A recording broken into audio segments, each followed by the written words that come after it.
ગુજરાતમાં આમ આદમી પાર્ટીના નેતાઓ પ્રમાણિકતા અને નિષ્ઠાથી જે કામ કરી રહ્યા છે એને લઈ અને ભારતીય જનતા પાર્ટી પોલીસના ઈશારે, પોલીસને સાથે રાખીને, પોલીસની સાથે ગઠબંધન કરીને,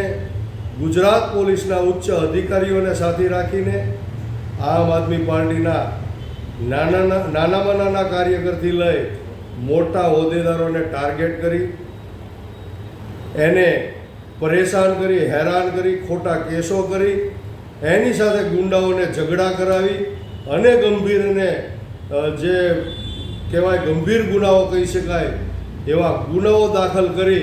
અને આમ આદમી પાર્ટીના એક સૈનિકને અને કાર્યકરોને દબાવવાના અને ધમકાવવાના પ્રયત્નો થઈ રહ્યા છે.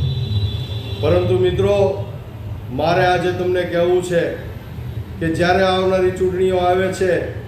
ત્યારે જે રીતે ભાજપ અને પોલીસનું ગઠબંધન કરી અને ચૂંટણીઓ લડવા માગે છે ત્યારે ગુજરાતની જનતાએ